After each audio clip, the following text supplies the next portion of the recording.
Well, a new kind of global citizen has emerged. They have several homes, they invest and do business internationally, and most importantly, they have multiple citizenship. Countries all over the world now compete for those global citizens, and not least, and in particular in the Mediterranean region. Meanwhile, the political attitude to multiple citizenship has changed as well. Countries now view this as a means of political influence or soft power. Residence and citizenship have become economic goods with which countries and investors increase their competitiveness. A clear evidence of this is actually the increased demand for residence and citizenship programs worldwide, or what is commonly referred to as investment migration or investment migration programs. Let's look at some history.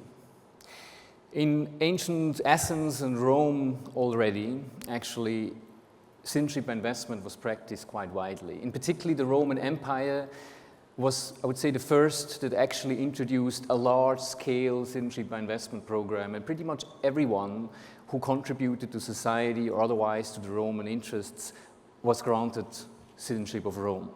There's an interesting account, actually, going back to biblical times, of the arrest of Saint Paul, the apostle. Actually, that's the one that shipwrecked in Malta. Yeah. And he was arrested by Roman guards and was asked, "Are you a Roman?"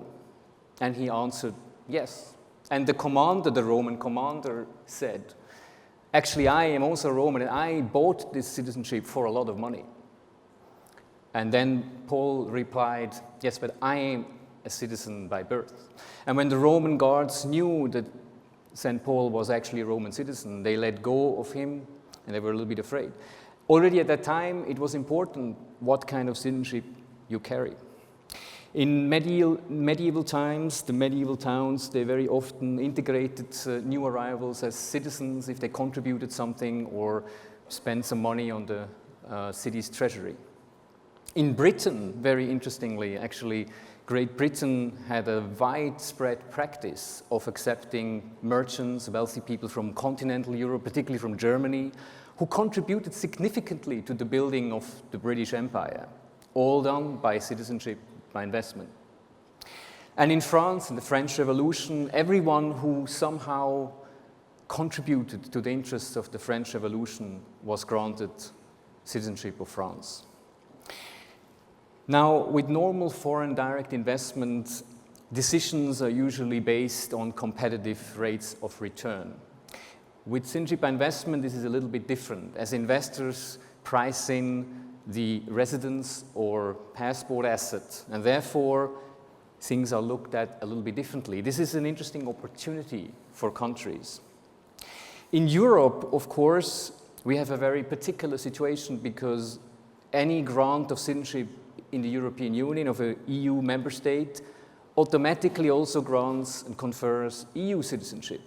This has led, not least here in Malta, to rather interesting discussions. In fact, Malta is a very, very interesting case if you look at this from an EU constitutional law point of view, because it is the first time where the EU Commission actually encroached on a member state's right to determine who is the citizen.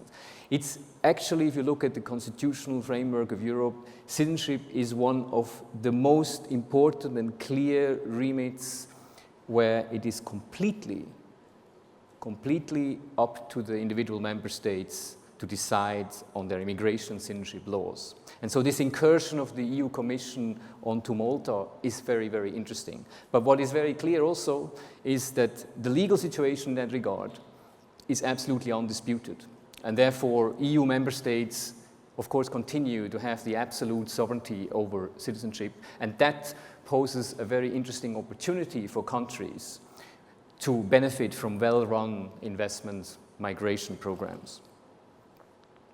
In about 2 years since the launch of Malta's new citizenship program, the country attracted some 800 applications on the pipeline. In fact, I understand meanwhile it's probably more than 1,200.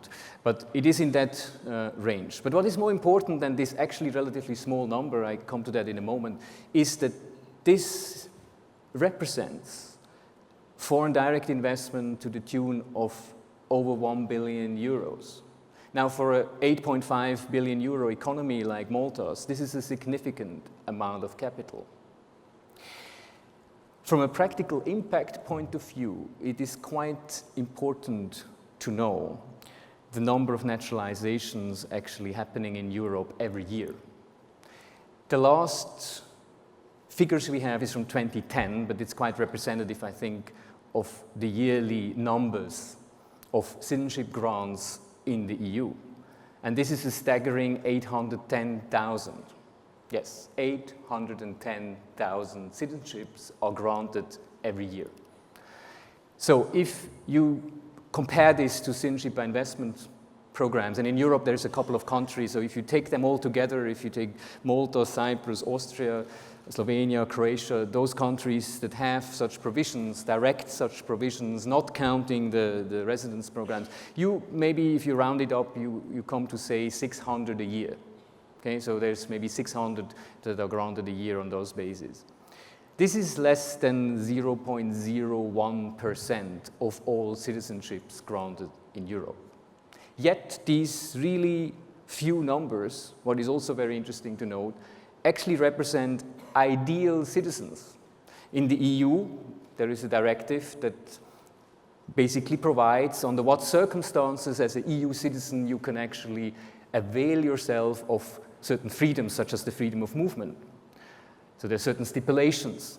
And interestingly, all those, let's say, 600 citizenships that are granted under the citizenship investment provisions, these people, they absolutely ideally meet those very same criteria that the EU set for its own citizens to avail themselves of the freedoms that EU citizenship actually provides. So in a way, these are all ideal people that come here. So the number of citizens admitted under such programs is clearly rather negligible, regardless of the political view you take on that. Now, if you adopt a non-political view of modern citizenship, the arguments in favor of citizenship by investment are numerous, in my view, very powerful. The largest benefits for a country running such a program is if there are direct contributions to the state or to a national fund, such as, for example, in Malta. This is clearly the most straightforward and the most impactful of such ways of handling such a program, as the IMF also stated in a recent report. Other possibilities include, and that's also a component of the Malta program, to incentivize the private sector, particularly in the area of real estate. Now, all of this is part of a global trend, actually the transformation of citizenship. This includes that countries increasingly compete for those global citizens, bringing capital and talent, and in return offer residence and citizenship rights. Now, the future of access to residence and citizenship and the allocation of those rights, and in particular the concept of citizenship itself, will be very different indeed. Thank you very much.